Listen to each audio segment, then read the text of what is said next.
Improving education in Detroit, the city's bankruptcy tab, a last-ditch effort to fix roads, and honors for two legendary politicians. Stay put. MiWeek starts right now.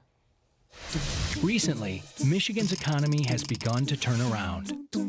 Michigan's gained over 250,000 new jobs. We've paid off $20 billion in long-term debt. And our population is increasing for the first time in a decade. But to make Michigan a top 10 state, there's still plenty of work to be done. Step up and help put Michigan on top. Learn what you can do at MichiganTurnaroundPlan.com. Funding is also provided by Delta.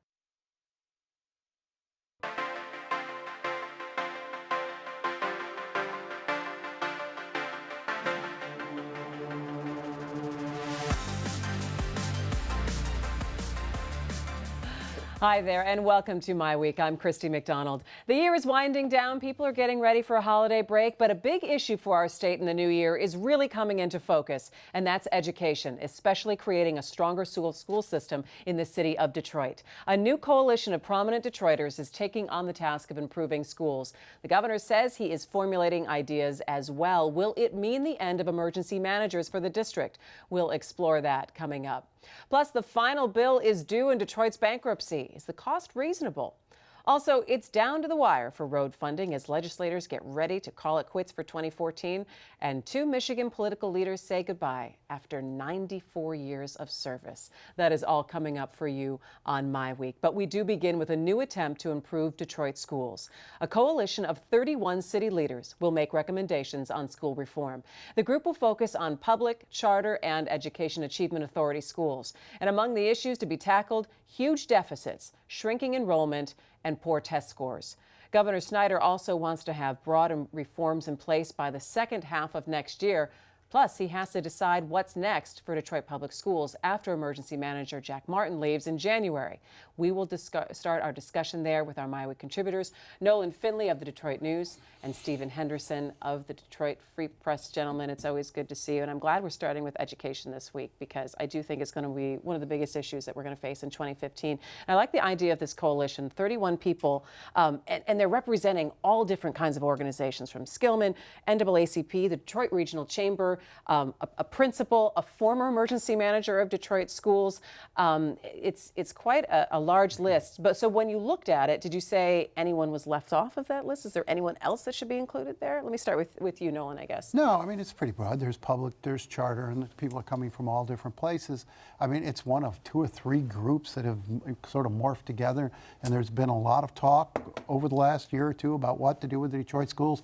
Some kind of decision is going to have to be made because the term of the emergency manager ends, I think, in January, and the governor's got to decide, is he going to do this one more time? It hasn't been all that effective. He hasn't accomplished what he wants. I know he's frustrated with it, so he needs some ideas, and he needs them quickly if this is going to, if we're actually going to see some progress in Detroit schools. Is this the right mix of people, Stephen? Yeah, I think it probably is. It may be too many. I mean, I'm not a big fan of the super committee idea of actually solving problems. I think it's a little easier if you have a little tighter group that's more focused on an actual solution. You know what? Actually, that was my actual concern when I saw the number of people on the list and saw. Are they coming from a bunch of different agendas? Is it going to be hard to merge those agendas together? Yeah, there's no question about that. There'll be a lot of different ideas in the room and a lot of people with different interests that they're representing.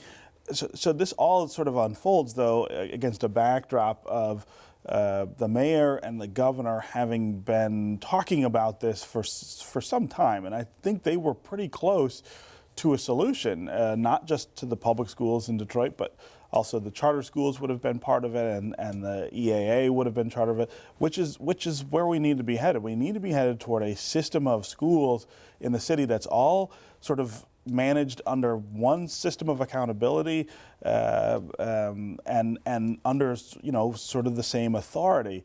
I think this group is sort of an answer to that, saying to the mayor and the governor, you need to include the community a little more. There are interests that are sort of left out of that. So I don't know how that all ends up playing out. This big group is eventually going to narrow down to someone being in charge Right, of it's the got schools. to. And that's the really ticklish proposition right now, because who's that going to be?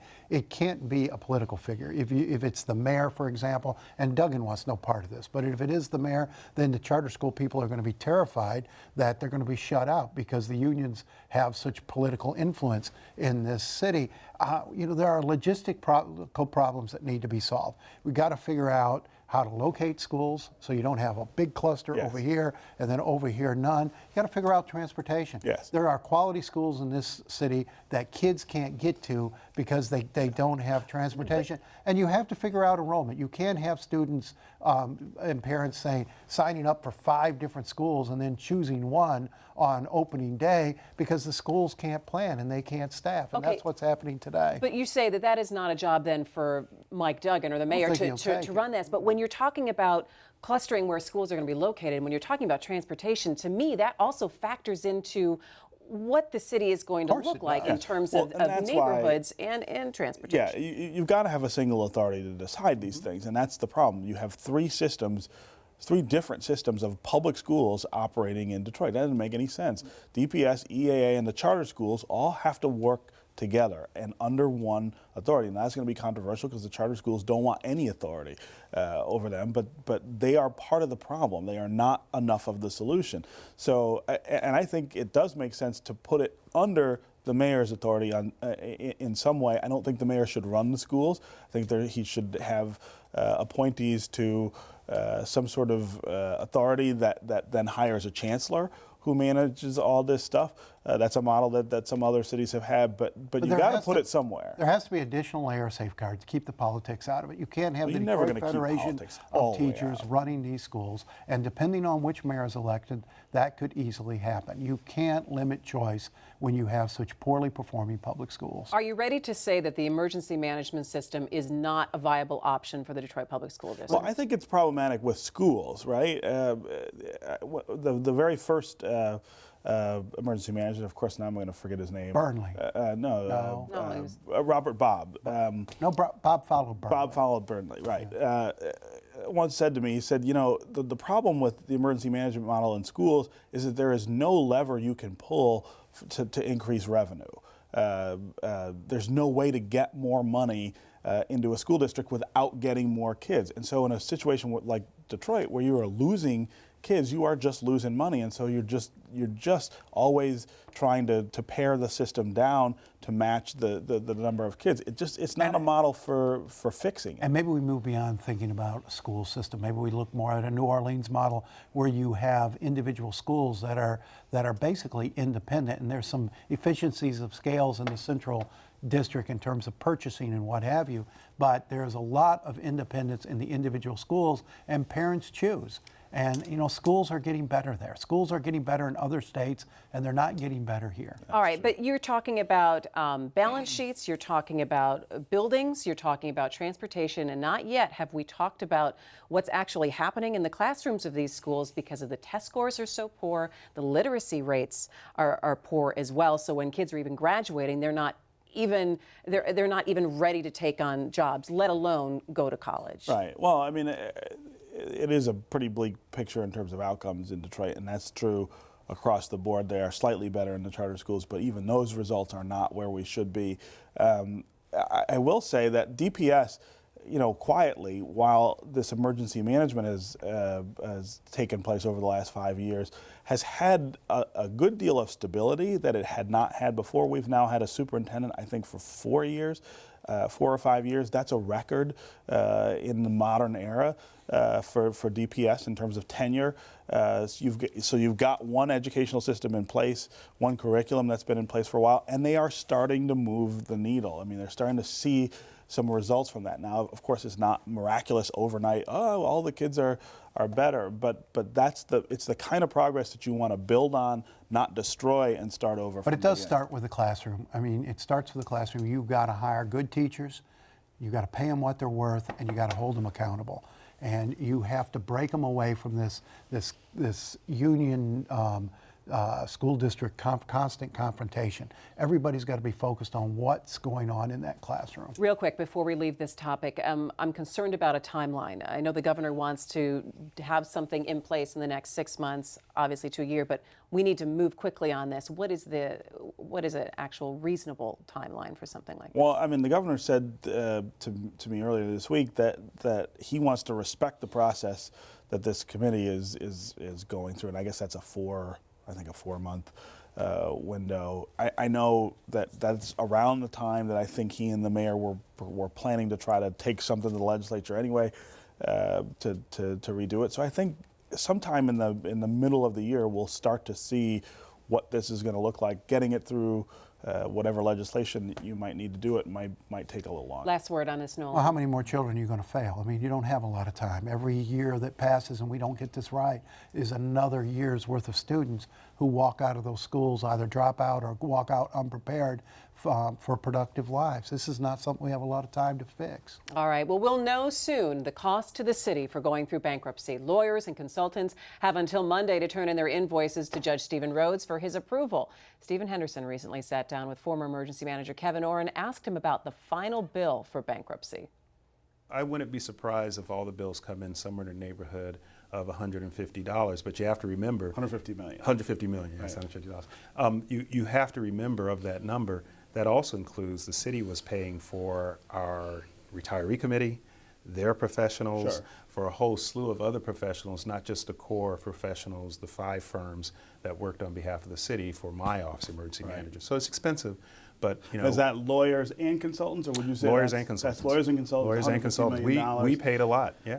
But what percentage would that be, for instance? I mean, if percentage of debt. If you size it at, overall, we reduced a whole number of $10 billion, and you're looking at $150 million. I mean, you're looking at, do the math. 1%. 1.5%. Yeah. Right. Yeah. So, Okay. In bankruptcy, trustees get 3%. Okay. Right. Next time I do something like this, I'm gonna say, okay, In a give private me 3%, and private, yeah, Right. give me the trustees commission of 3%, and I'll pay the professionals off that number. I'm Right. just kidding.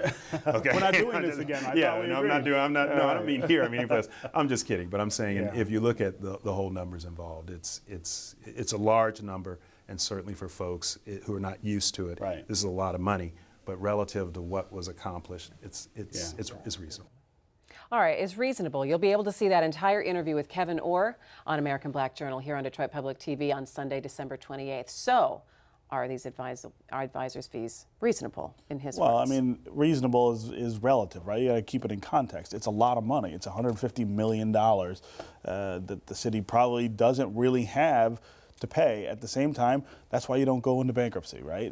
You make those kind of mistakes, you end up in that situation. It's going to cost you money to get out. You got to put it in perspective. 1.5% of the debt that was written down is way below standard for a bankruptcy, and I think Kevin even says in the interview that standard would have been 3%. If they had just said up front, we'll take a percentage, that percentage would have been 3, so double what they ended up with. So I think you got to think about it a little more than just the sticker shock, and say, well, this is what it cost to get things done the way we did, at the speed we did, and to move forward. I think what people sometimes chafe at a little bit, though, Nolan, is when they hear someone billing for walking down the street, or billing for flying home, on a Friday But, night. this wasn't a call Sam job. This was a very complicated legal issue. They hired the best lawyers in this field. That's going to be expensive, but look what they got in return. As Steve said, they wiped away $7 billion in debt and restructured another $3 billion. They freed up $140 to $160 million a year for operating funds. That was a masterful piece of work. You don't get that with some, a new law school grad walking out and going into court.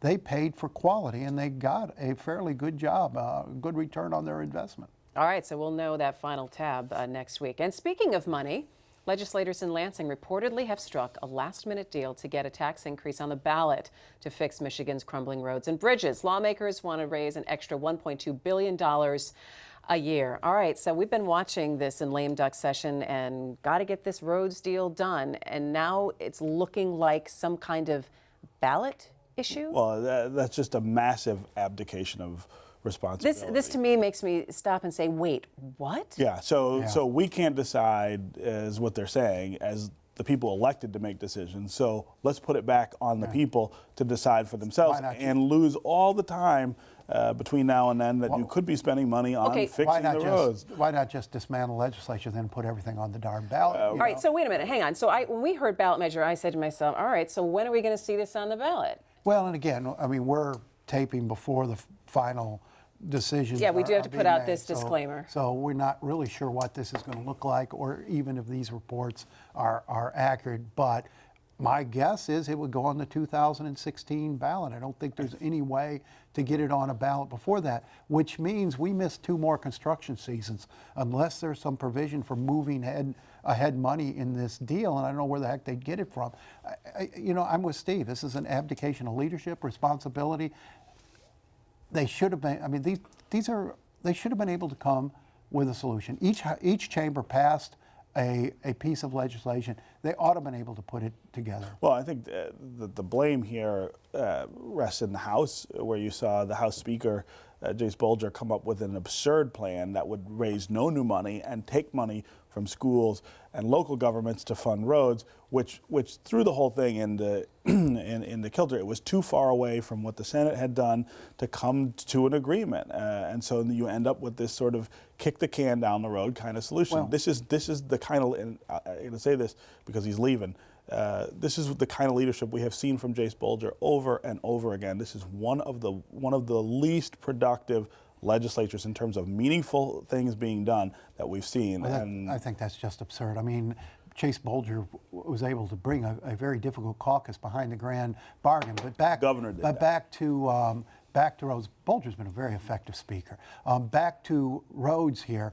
As of last night, the Republicans were cobbling together a deal, and they lost Democratic votes. You had Democrats in the room saying, "Yeah, we'll agree with that," but then give us all of these unrelated things. And it's too late in the game to start throwing in unrelated items and trying to get your wish list passed in exchange for your vote. I think people in Michigan would say it's way too late in the game for them to be messing around with this for the last 3 weeks in lame duck, number one. This should have gotten done perhaps a little bit earlier. And then number two, to wait until 2016 to have this on the ballot. What kind of condition could we be looking at our roads? And could there be some kind of special election? Could there be some kind of different ballot initiative? I guess I don't know how. I'm not sure if they can make it a special election, but that doesn't really help you, I don't think, because if you did it in 15, there are no other elections that year. So the turnout for that election would likely be very low. That's not a good time to have something like this. I don't think they can call a special election. I mean, we'll see, but I don't think they can call a special election.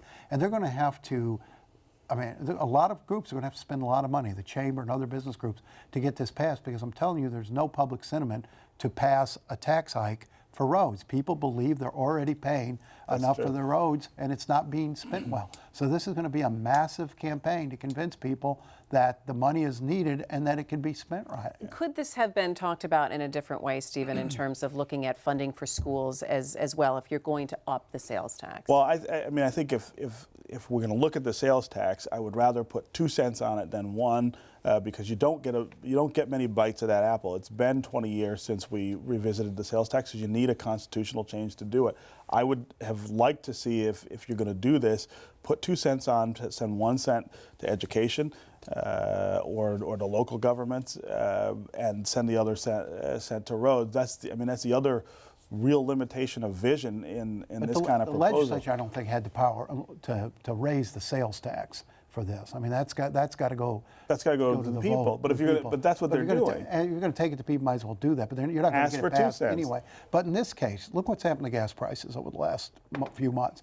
I mean, they're inching down to $2 a gallon. Now is the time to raise the gas tax. You can raise the gas tax now, and people who just a few months ago, just in the spring, were paying $3.89 a gallon. All of a sudden now they're paying $2.50, even with the gas tax. This was the time to do it, and they should have seen that opportunity. All right, so say this goes to the ballot in 2016. Is there a possibility of anything being done somewhere along the line in the next year anyway. I suspect that the governor has been preparing for the legislature not to help him out here and figuring out ways that he can sort of maybe move some money around to get more money into roads. But it's not going to be enough. It's not going to be anywhere near that billion and a half that you need each year to do a better job forever, to keep the roads in better condition in the first place. So I mean, it's a pretty bad defeat for the governor. I mean, and this is a governor who's got a lot done. Got a lot done in his first 4 years, but this has been on his agenda for 2 years now. And he just has not been able to break through. Yeah, and again, I do want to throw out there that we're taping a little bit earlier in the day, and these are the reports that we're having come down on this. Right. So we'll be talking about it more in the future as well. Finally tonight, 2 of Michigan's senior statesmen are being praised for their service as they bid farewell to Washington, D.C. Representative John Dingell received the Presidential Medal of Freedom last month, and he's making history as the longest-serving member of Congress at 59 years. Senator Levin spent 35 years in the Senate. Both are retiring and leaving behind quite a legacy. Stephen and I actually had the pleasure of emceeing an event, the Shining Light Awards, in the fall, where both of the men spoke. And I said to so many people after that event, I said, it doesn't matter what side of the aisle that you sit on, and if you're Republican or Democrat, both of these men have put so much of their lives to public service, and they really leave behind quite a legacy. And you both have relationships with these men. Yeah, I mean, they're good, solid leaders. They're what a politician should be. I think it's never, in either one of their cases, it's never been about them. They've always recognized that they were elected to do the people's bidding and not for their own sort of gain. And I think that's why they've been around so long. Yeah, yeah. I mean, I think if you look at either of them, there's so many remarkable things they've accomplished, and so many things that they did that you can't just really imagine anyone else doing. Carl Levin, before he was in the U.S. Senate, was the president of the Detroit City Council. I mean, just imagine what that was like to run from that position for the U.S. Senate. That's the kind of thing that we don't see very often anymore, and so it's a tribute to them and to the place that this was when they did those things. How accessible were they to people as lawmakers? Well, they were both very good retail politicians. And John Dingell had one of the best local sort of outreach operations. His local district offices were extraordinarily and his name is on everything in his district. And he understood that you've got to touch the people. And John even last summer was in parades and doing his best to get out, even with his affirmatives, to get out and back in the district. He got back into the district probably more than any other Congress member in Michigan. I think that's right. What about Senator Levin in terms of like when you had to reach out to him, if you were writing something or working on something, what was your relationship? Well, I mean, I've known him actually sort of since elementary school, when I was in school with one of his daughters when he was the president of the city council. I remember when he got elected and they moved to Washington. Just like Congressman Dingell, I mean, this is somebody who's very accessible and always willing to talk. Edit board meetings with either of them would go for hours sometimes if you really let them get going and talking about things. But they really liked that. They liked the engagement and the sort of back and forth. They liked to debate. They are really from a different era, I think, in Congress too. I mean, you think of the kind of rancor that goes on now. Neither of them really took to that. No, they built relationships, and I think we ought to note that John's in the hospital, took a bad spill the other day, broken hip, and our thoughts are with him. So Man, we wish him well, and both of them in their retirement. And that is going to do it for My Week. Thanks so much for joining us. Find us at MiWeek.org and on Facebook and on Twitter. I'm Christy McDonald. For all of us at Detroit Public TV, we will see you next week. Take care.